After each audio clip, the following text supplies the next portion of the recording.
नखानं उकरायचं, टोक करायचं आणि ते असं आपलं तोंडामध्ये वगैरे घालायचं नाही. मग ते आपण मुलाला सांगतो, अरे बाबा उकरू नकोस, माती खाऊ नकोस, माती खाऊ नकोस, माती खाऊ नकोस. ते मूल म्हणतो, विचार करतो, सारखं मला सांगतायत माती खाऊ नको, माती खाऊ नको, माती खाऊ नको. का बरं सांगतात? खाऊन बघितली पाहिजे, त्याशिवाय कळेल का खाऊ नको म्हणतात. म्हणून किती जरी आपण सांगितलं तर ते मूल काय करतं, माती खाण्यास प्रवृत्त होत. शेवटी ते लहान मुलं नाही का, इथं शहाणी शहाणी माणसं माती खायला लागले. लहान मुलाचं काय नाही त्या ठिकाणी जमवायचं. ते लहान मुल देखील माती.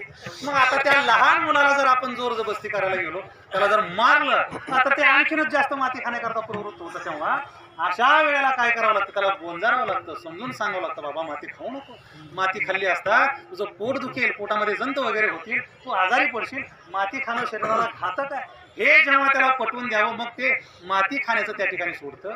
मग आता हे वेगवान असणारं, चपळ असणारं, चंचल असणारं, प्रमाथी असणारं, दृढ असणारं मन, त्याला जर आम्हाला स्थिर करायचं असेल तर आम्ही काय करायला पाहिजे, त्याला असं गोंजारलं पाहिजे, त्याला समजून सांगितलं पाहिजे, बाबा हा बाबा इकडे तिकडे कुठे नको तुझं लक्ष घालू, काय इतर सगळ्या ठिकाणी सर्वात सुरक्षित जागा जर कोणती असेल या जगतातली तर त्या भगवंताचे चरण आहेत नाही का. तेव्हा तू काय कर म्हणा, चित्तामध्ये त्या परमात्म्याला दृढ धर नाही का. म्हणा एक चित्ती दृढ धरी तारील श्रीहरी माय बाप.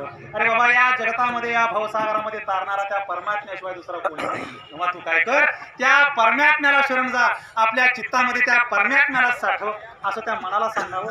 मन त्या भगवंताच्या चरणाकडे आकृष्ट व्हावं, चरणावरती स्थिर व्हावं.